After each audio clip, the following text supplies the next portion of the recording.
Story 1. This happened a couple of years back. My family has lived in the same home for about 24 years now. Throughout my entire life, we've had the same neighbors on both sides of us. On one side is the sweetest elderly lady who bakes us fudge every Christmas to thank us for any help we give her throughout the year. On the other side is a family whose parents seem to think the world revolves around them. Now, this family moved in about 2 or 3 years before us, giving them the idea that their opinions trump the lives of any of their neighbors. I know this because both the parents and the children who are the same age as me have explicitly told me this. There's a giant tree in my parents' backyard that admittedly has become a bit overgrown. A branch or two have reached over the fence leading into our neighbor's yard. In the fall, the tree sheds its leaves, as trees do, and maybe 1% of the leaves will make their way into the neighbor's yard. This tree has been a part of my childhood and all 3 of my siblings' childhoods. Needless to say, my family is quite attached to our tree. Well, about 15 years ago, our neighbors decided to build a pool. We've had issues with them over time, so when they started to gripe about the leaves from the tree falling into their pool, we just brushed it off. Fast forward to about 2 years ago, I had finished up the college semester and came back to visit my parents for the week. I was at home relaxing and enjoying my time off when the dog started barking, so I went to check it out. While looking out the window, I saw a team of tree trimmers begin to unload and set up in the backyard. It wouldn't be the first time my parents didn't mention having work done on the house, so I didn't think anything of it. I called my father to see if the trimmers would need anything from me while they were here, but he was working, so I just left a message. He got back to me about 30 minutes later, completely confused, so we knew something wasn't right. At that point, I went out back and told them to take a break because there had been a mistake. Luckily, they had only managed to take 2 or 3 major branches off the tree, so there was still a chance the tree would survive. It was the quickest I've ever seen my dad do the drive home. I went out back with him so that I could figure out what was up. After a very loud discussion and a lawsuit threat later, the trimmers decided it was best they didn't finish up the job of taking down all of the branches. Well, it turns out that our entitled neighbor decided to take it upon herself to hire a company to come and take down the tree in our yard.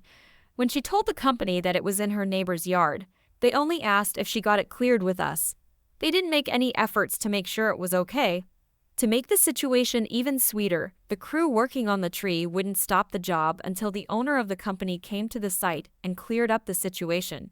I don't know about you, but if I found out I was doing unauthorized work and trespassing on someone's property, I would take that as my cue to leave. When my parents demanded an explanation, the only thing our neighbor would say was that since the couple of branches were reaching over the fence, she had the right to get the tree taken down. That's when the police got involved. She was informed that she was allowed to have the branches trimmed that passed the fence, something my parents said they could have done if the neighbor paid for it. But due to the significant branches trimmed off on our property, she would be looking at destruction of property if the tree died.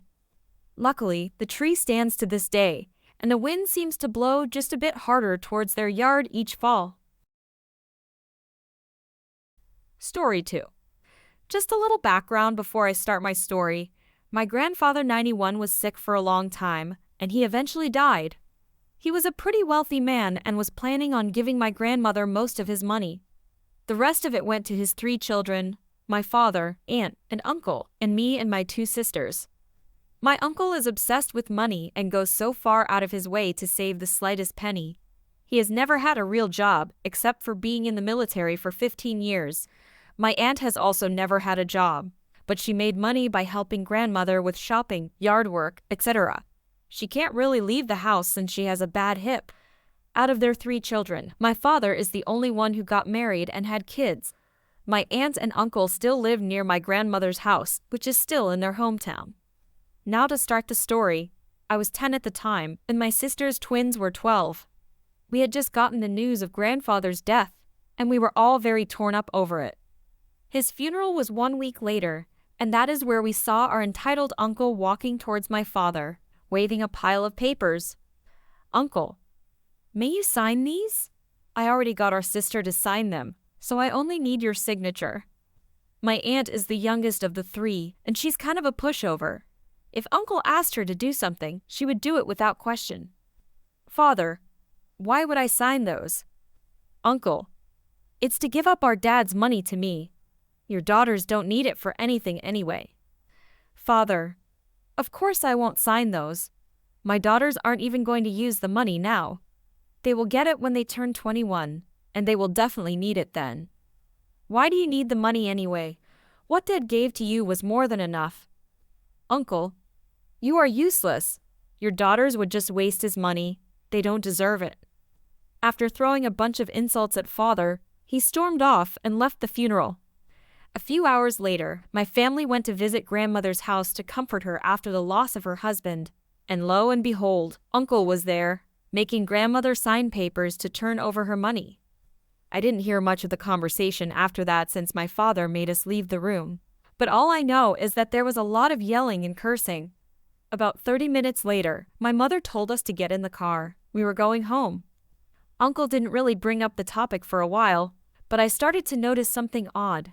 He started showing up to me and my sister's school events, swim meets, and birthday parties. He lives an hour and a half away from us, but he could never be bothered to take the trip to come visit us before then, which is why I found it strange. Later, I learned he was doing this to try to get us on his side so we would convince Father to sign the papers to turn over our money. I didn't really think about it at the time, but now I realize how desperate he was being. Like, why would you try to guilt your 11 and 13-year-old nieces who didn't understand what was going on to give up money that was going to be theirs in the future? And when I think about it more, why does he even need our money? He already had aunts and grandmother's money on top of his own. So why did he think he was so entitled that he needed all of grandfather's money? Anyway, Father figures out Uncle's plan and asks him to stop coming to see us because it wasn't going to work. A few months later, Father learns that Uncle was taking him to court to try to get Father's money along with mine and my sister's. I don't know all the details since I was only 11 at the time, but I could tell Father was furious. I didn't actually see the court case, but I know that Uncle lost, and my mother told me that he was also forced to return the money to Aunt and Grandmother to defeated. He had no choice but to stop asking us for money, or at least I thought so. Years after the court case, Uncle started asking for money again, but this time he was asking my sisters to sign the papers. Father has told us all that if we were ever asked by Uncle to give him our money to say no, so that is what they did. I could tell Uncle wasn't expecting that. I think he thought that we had no idea what the papers were for and that we would do anything he told us, but he was sorely mistaken. My sisters might not look smart, but they were able to see right through him. After that, we never saw Uncle again. He probably knew if he had asked me, I would have said no. My grandfather gave me the money, and I wasn't planning on giving it away to someone who didn't even need it. I'm about to be old enough to inherit the money, and I plan to put it to good use. Story 3. I had an incident in my rookie days last year as a food delivery person for a popular ride-sharing and food delivery service where the instructions for pickup said, use the drive-thru or walk in for food. So I went to the drive-thru, and I encountered something I never knew was real. A difficult customer who is the manager. She gave me an unnecessarily large amount of grief for daring to clog up her fast food restaurant drive-thru line instead of walking in. It devolved into that kind of conflict where the person has some parts in the wrong, but must get the final jab at you to be in the right in their imaginary world in their head. Manager, why are you here? Me. I'm here to pick up an order, like I said to the speak. Manager. Why didn't you walk in? Me. Shows phone with her restaurant's instructions zoomed in, trying to be calm and polite through my anxiety. But she looks furious like I did something terrible on the counter. Sorry. This is my first time here. The app for pickup instructions says drive-thru is allowed. Manager. Well, not at my store. It isn't. I don't care if this is your 100th delivery. I have customers you're blocking and wasting time. You're getting written up on the app for this. From how she's acting, probably an empty threat because she would have no patience to figure out how. Also, I can confirm I never got a negative review there. Me. Keeps showing the app and pointing to drive-thru or walk-in. Miss, I'm just following what my app says. All you have to do is go online and change the instructions for your store. I think this is the default. Manager. Yes, crossed arms. You know how busy I am. I'll do it if I see fit, But don't you dare come to the window next time. Me? I won't. I told you this is my first time here, and I'm just following the instructions like they tell me to.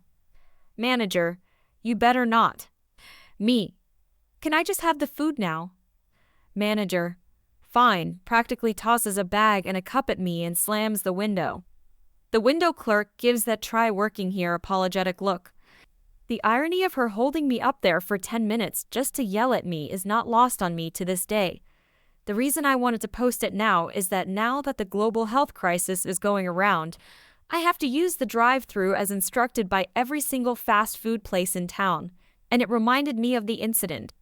Oh, to get her place again now if she's still there.